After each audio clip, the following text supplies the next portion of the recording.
Very good afternoon. आपको बहुत बहुत बधाई और शुभकामनाएं Shivani Solanki. Thank you thank इस यू। आरजेएस की भर्ती 2024 में जो आप 140वीं रैंक से चयनित हुए और अपने माता पिता को और हमारे जैसे गुरुजनों को जो आपने गौरवान्वित होने का अवसर जो है वो दिया है, इसके लिए आपको बहुत बहुत शुभकामनाएं, बहुत बहुत बधाइयाँ। Thank you sir, thank you. आपने अक्टूबर 2022 में केडी एडवांस लो क्लासेस संस्थान है वो ज्वाइन किया था और उससे लगातार आप 2 वर्ष से ऑफलाइन कम ऑनलाइन क्लासेज है वो लेते रहे। जी सर। और प्री मेंस की टेस्ट सीरीज भी आपने अच्छे से है वो दी यहाँ पर। जी और sir. Judgement writing, answer writing skill जो हमारा कोर्स था वो भी किया आपने, लैंग्वेज की क्लासेस वगैरह। और 2 साल तक आप रेगुलर स्टडी में रहे। और शुरू से जब आपने ज्वाइन किया था तब से भी हम आश्वस्त थे कि ये हमें सिलेक्शन देगी, अगली है वो भर्ती में एक सीट तो फिक्स है। अब वो कहाँ है वो स्टैंड करती है, मेरिट में आगे पीछे हो सकती है, बट एक सीट ये ले जाएगी। जो आप में जुझारूपन था और जो क्लास में जब मैं क्वेश्चंस पूछता था, आप जब आगे वाली रो में बैठते थे, खंबे के जस्ट आगे जहां हमारा पुराना इंस्टीट्यूट हुआ करता था, अभी थोड़ी जगह हमने चेंज कर दी है। तो क्वेश्चन पूछने में मेरा थोड़ा अटैकिंग मोड रहता ही है, स्टूडेंट पे थोड़ा अटैक करता हूँ मैं क्वेश्चन के माध्यम से। तो फिर भी आप पेशेंसफुली उसका अच्छा आंसर, और लैंग्वेज पे आपकी पकड़ बन गई थी बैरक पे, और वो बनते ही मुझे लगा कि अब ये एवो सिलेक्शन की तरफ जाएगी। और आपने उस बात को, मेरे विश्वास को है वो चरितार्थ भी है वो किया।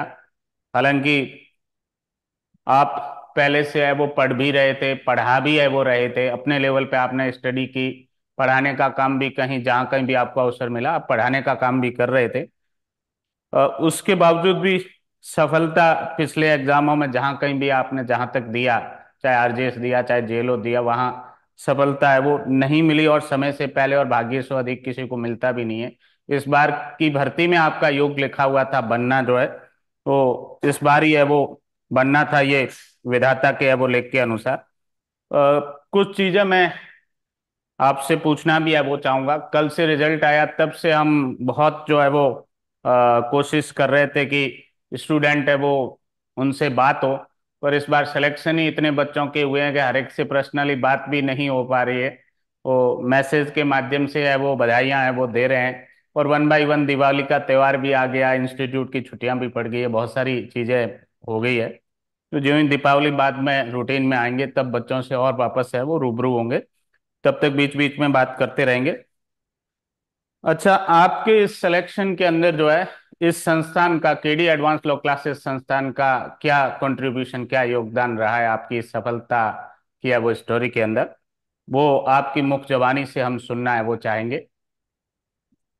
Thank you so much sir, सबसे पहले एंड दिल से थैंक यू कंप्लीट केडीएलसी को, केडी सर को, पूरे स्टाफ को जिन्होंने हमेशा अपनत्व वाला भाव रखा है, और साथ साथ केडीएलसी के हर एक स्टूडेंट को जिसने वहां का इतना डिसिप्लिन माहौल रखा, वो वाइब दी, वो कंपटीशन ऑफलाइन में आके मुझे महसूस हुआ, वो शायद कहीं और मुझे शायद नहीं मिलता। एंड सिर्फ आप नहीं, मुझे लगता है बहुत सारे स्टूडेंट्स ये जानना चाहते हैं कि मैंने पढ़ते हुए, पढ़ाते हुए और उसके बाद भी कोचिंग किया, क्यों किया। तो मुझे लगता है कि विफलता से सफलता की ओर जो मेरा ये मार्ग चला है, उसमें मैंने बहुत सारी चीजें ये समझी है कि शायद फर्स्ट अटेम्प्ट में मेरा अप्रोच गलत था। कई बार हार जरूरी है ये समझने के लिए कि जीत का रास्ता क्या होता है। और सबसे महत्वपूर्ण चीज, मैं आपसे 2022 में कनेक्ट हुई थी सर। मुझे जब 2021 में फेलियर देखने को मिला, जहां प्रिलिमिनरी भी मेरा क्लियर नहीं हुआ था, तो मुझे पता है कि आपके बहुत सारे स्टूडेंट्स हुआ करते थे, उसमें से एक मेरा बैचमेट हुआ करता था, और मैंने उससे पूछा कि आपकी बहुत सारी संस्थाएं हैं, सब जगह आपका नाम लगा रही है, एग्जैक्टली आपने तैयारी की कहाँ से। तब उसने मुझे बताया था कि वो आपका फुल टाइम स्टूडेंट था, स्पेसिफिकली मेंस के लिए तो डेडिकेटेडली आपके साथ वो रहे हैं। अनिमेश राज पुरोहित, आप उनको जानते हैं, वो हमारे स्कूल में भी पढ़े हैं, and he was the first one मुझे मेरा रिजल्ट बताने के लिए। तो उन्होंने मुझे बताया कि वो आपके फुल फ्लेज स्टूडेंट थे और मैं आंख बंद करके आप पे भरोसा कर सकती हूँ। तब मैंने 2022 में सर आपका ऑनलाइन कोर्स लिया था। पर उस वक्त भी क्योंकि मैं पढ़ाने में बिजी थी, तो मैं कहीं ना कहीं रेगुलरिटी नहीं दिखा पा रही थी। और 2023 में जेलो का पेपर हुआ, उसमें भी सिलेक्शन नहीं हुआ, क्योंकि लॉ तो अच्छा कर लिया था लेकिन ग्रामर में मात खा ली थी। तो ये दो विफलताओं से मुझे इतना समझ आया कि कंपटीशन क्या होता है वो एक्चुअली रणभूमि में जाके हमको वहां देखना पड़ेगा। तब मैंने आपको कॉल किया और बोला सर अब मुझे ऑफलाइन आना है। और बैच भी स्टार्ट हुआ था, मैं अपने पेरेंट्स के साथ आपके पास मिलने आई थी जयपुर। और सारा लक कहते हैं ना एक ही साथ कनेक्ट होता है, मुझे एकदम क्लोज में ही अपार्टमेंट मिला। और इतना अच्छा कनेक्टिविटी रहा कि स्टूडेंट्स को पढ़ा के मैं इमीडिएटली क्लासेस आती थी और आपसे पढ़ती थी। एंड वहां पे जो आपका क्वेश्चन आंसर का जो 45 मिनट्स का सेशन था, मैं कहती हूँ पूरे 2 घंटे में जो सबसे वर्थ अगर कुछ है तो वो आंसर क्यू सेशन है, वो चाहे ऑनलाइन हो या ऑफलाइन हो। आप ऑनलाइन स्टूडेंट से भी पूछते थे, बस हम ये हमेशा प्रेयर करते थे कि पहले सर ऑनलाइन वालों से पूछ ले, हमसे बाद में पूछे ताकि हम लोग प्रिपेयर हो जाएं। पर कई बार सर, मुझे ऐसा लगता था कि पर्पसफुली सबसे बड़ा वाला जो सेक्शन होता था वो मुझसे पूछते थे कि शिवानी सेक्शन नंबर 9 बताओ पॉक्सो का। तो I was prepared in the class for the difficult level की सर मुझसे यहाँ तक पूछ सकते हैं, तो शायद वो कहीं ना कहीं मुझे आरजेस के लिए प्रिपेयर कर रहे थे। और कंपटीशन क्या होता है, मुझे किस लेवल तक पहुंचना है, वो फर्स्ट बेंच में जितने भी स्टूडेंट्स थे, वो चाहे आशु हो, अंजू हो, बहुत सारे स्टूडेंट्स हमारे आसपास बैठते थे, उनसे महसूस हुआ। और एक जो रेगुलरिटी थी वो आपके स्टाफ के थ्रू मुझे मेंटरशिप में हमेशा ये पता चलता था। जब मुझे 15-20 दिन हो गए थे आए हुए, तो मुझे रवि सर ने भी कहा था कि आपको मेंस की प्रैक्टिस जो है वो शुरू कर देनी चाहिए, क्योंकि आप मेंस तक तैयारी करके अगर प्री में जाएंगे तो आपका प्री नहीं रुकेगा। और वहां से इवनिंग में मुझे जब भी समय मिलता था तो मैं आपकी टेस्ट सीरीज लेने जरूर आती थी। टचवुड सर, मैंने वो जो टेस्ट सीरीज जब देखी थी as a teacher, I thought that मैं कहीं फेल तो नहीं हो रही हूँ, बिकॉज वो क्वेश्चंस इतने सॉलिड थे, उस लेवल तक जाना, क्वेश्चन को घुमाना बहुत अच्छा था। उसके बाद जो हमारा संडे संडे टेस्ट सीरीज होता था, उसका एनालिसिस होता था, क्लास में हम लोग डाउट्स पूछते थे, तो कहते ना बार बार उसका रिवीजन हो रहा था। एंड कई बार मेरी जॉब कमिटमेंट्स की वजह से अगर मैं ऑफलाइन क्लास नहीं लेने पाती थी तो ऑनलाइन भी मुझे ऐसा ही लगता था कि वही सेम अनुभव है, क्योंकि अब ऑफलाइन में अपनी लेवल पता चल गया कि हम कहाँ स्टैंड कर रहे हैं और अब हमें कितनी तैयारी करनी है। तो अब मेरे पास ऑनलाइन में कंसिस्टेंसी बनाने का वो रेगुलरपन जो है वो आ गया था। एंड उसके बाद प्री हुआ। प्री में मैंने कहा था कि सर हो सकता है 2-4 नंबर से ऊपर नीचे, बट आपने बोला भरोसा रखें आप अपनी तैयारी पर।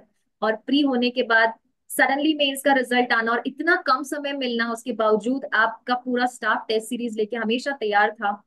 सबकी स्टूडेंट्स की टेस्ट सीरीज इतनी बंडल में आती थी कि मैं कई बार शॉक हो जाती थी कि मेरी कॉपी कब चेक होगी, बट 3 दिन के अंदर अंदर मेरी कॉपी चेक होगी। जब मुझे मिली, जितनी भी मिली, बट मैंने जब मुझे देखा कि कैसे आंसर लिखना है, कितना आंसर नहीं लिखना है, चाहे वो आपकी आरटीआई कॉपी देखना हो कि एग्जैक्टली आपने कैसे आंसर्स लिखे हैं, तो वो एक टोटल कहते हैं कि फ्रेमवर्क मिल गया था मुझे।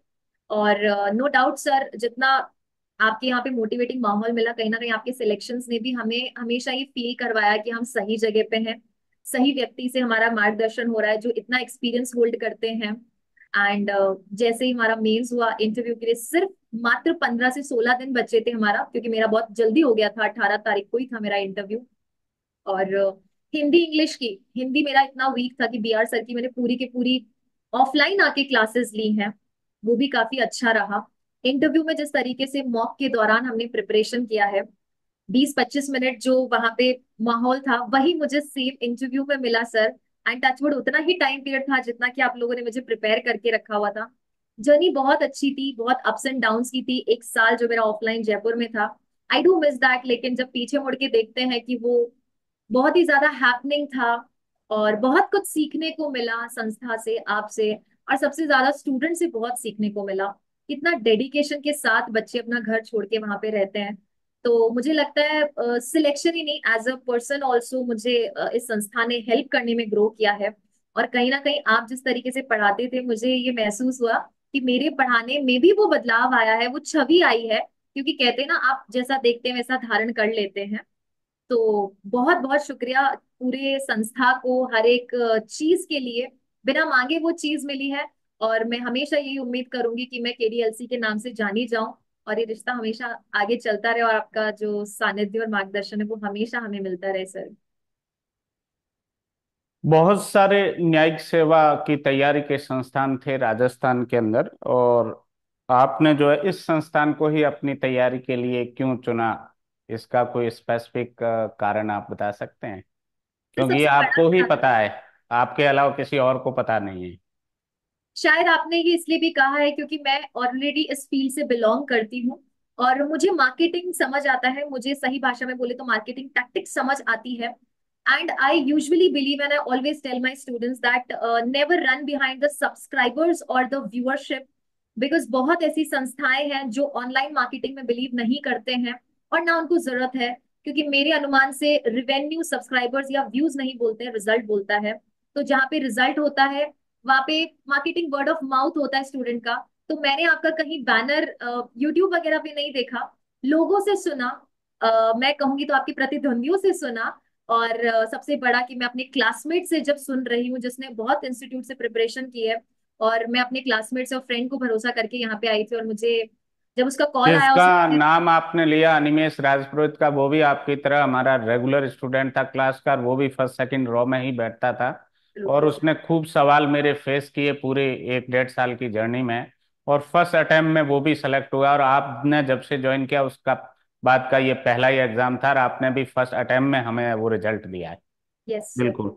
अच्छा, तैयारी करने वाले अभ्यर्थियों को जो है, आप क्या संदेश देना चाहेंगे? भविष्य में वो तैयारी कहाँ से करें, किस संस्थान को ज्वाइन करें जो उनके लिए है वो फ्रूटफुल या यूजफुल हो सकता है उनका भविष्य बनाने के अंदर? इस बारे में बताएं थोड़ा आप। क्योंकि सर मैंने भी डिफरेंट इंस्टीट्यूट्स ऑब्जर्व किए हैं, और मैं क्योंकि यहाँ से सिलेक्शन पाई हूँ, तो मुझे ये पता है कि एग्जैक्ट मेरा जो अप्रोच बदला है या मेरा जो सिलेक्शन होने के पीछे या जो रणनीति तय हुई है वो यहाँ से हुई है। क्योंकि यहाँ पे एक्चुअली वो तरीका बताया गया है कि कैसे होता है, ना कि यहाँ की संस्था सिर्फ मार्केटिंग में बिजी हो गई थी या बहुत ज्यादा स्टूडेंट्स जोड़ने में। कम स्टूडेंट हो लेकिन अच्छा सिलेक्शन दे, वो मोटो था। तो मैं स्टूडेंट को हमेशा कहूंगी कि आप इमोशनल मार्केटिंग में ना बने, किसी भी प्रकार के प्रचार में, स्पेसिफिकली ऑफर्स में क्वालिटी को चुने, रिजल्ट को चुने। स्पेसिफिकली ऐसे गुरु का चुनाव करें जो आपके साथ आपके माता पिता जैसा व्यवहार रखे, आपको स्ट्रिक्ट रखे। कई बार स्टूडेंट्स बहुत फ्रैंकनेस के वजह से होता है कि कई बार कनेक्ट हो जाते हैं, लेकिन मैंने ये देखा कि आपने कभी भी मुझे एज अ टीचर ट्रीट नहीं किया, और मैंने खुद पूरी संस्था को बोला था आप मुझे कभी मैम ना बोले, मुझे हमेशा शिवानी बोले, क्योंकि मैं एक स्टूडेंट की तरह ही आना चाहती हूँ। एक फादर के जैसा ट्रीटमेंट आपने मुझे दिया है। तो एक गुरु का अच्छा चुनाव होना बहुत जरूरी है। सबसे बड़ी बात, जहाँ पे रेगुलर एनालिसिस हो, हर संडे को आपका जो टेस्ट रहता था, भले ही वो रिपीट भी हुआ हो, और मेंस की बार बार टेस्ट सीरीज का भी जो यहाँ ऑप्शन होता था कि एक पेपर लिख लिया तो वापस लिखो। प्रॉपर मुझे आपके जो गोले दिखते थे रेड पेन से कि आपको यहाँ पर ये चीज लिखनी चाहिए थी, और वो जो घर पे ले जाके हम वापस एनालिसिस करते थे, वो बहुत महत्वपूर्ण है। तो आप हमेशा क्वालिटी को देखें, क्वांटिटी को ना देखें, रिजल्ट्स को देखें। एंड मेरे ख्याल से रिजल्ट से बड़ा तो सर और कोई एक सबूत लास्ट नहीं है। सवाल आपसे और इसी कड़ी में, यस कि सर। इस संस्थान के अलावा कहीं पर भी आपने फाउंडेशन कोर्स, मेंस का कोर्स, या आरजेएस की तैयारी के लिए कोई अन्य कोर्स किसी संस्थान से नहीं आपने नहीं, लिया? ऐसा नहीं है सर। ऐसा नहीं है। देखो, टेस्ट सीरीज के लिए हर स्टूडेंट जाएगा, लेकिन मैं ये मानती हूँ कि एक स्टूडेंट का जिम्मेदारी है कि जिस संस्था की वजह से और जिस गुरु की वजह से उसमें एक्चुअली बदलाव आया, और उस बदलाव के कारण जो सिलेक्शन हुआ है, उसको गुरु दक्षिणा देना मेरा ख्याल से हर विद्यार्थी का धर्म है। और मैं यही धर्म निभाते हुए पूरी केडीएलसी संस्था को धन्यवाद कहना चाहूंगी कि एक साल पहले मेरे मम्मी पापा जिस सपने के साथ अपनी बेटी को आपके पास रख के गए थे, छोड़ के गए थे कि आप इसको जज बना के भेजेगा, और आपने बोला था ये 200% निकलेगी, आपने वो अपना वादा निभाया है। And I shall always remain grateful to the complete KDLC, and I feel proud कि मैं केडीएलसी की स्टूडेंट थी और हमेशा रहूंगी सर।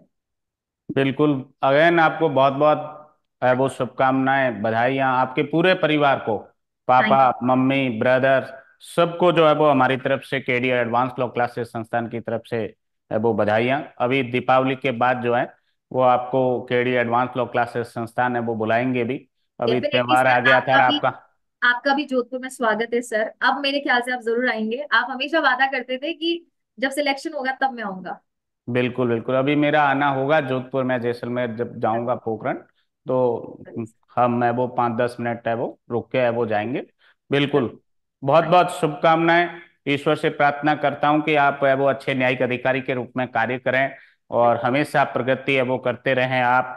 आपका एलिवेशन हाईकोर्ट जज तक हो, और आप एडीजे वगैरह लिमिटेड कॉम्पिटेटिव एग्जाम हो तो उसमें भी अच्छा परफॉर्म करें, और जो है वो डिस्ट्रिक्ट जज कैडर में भी आप सेलेक्ट हो।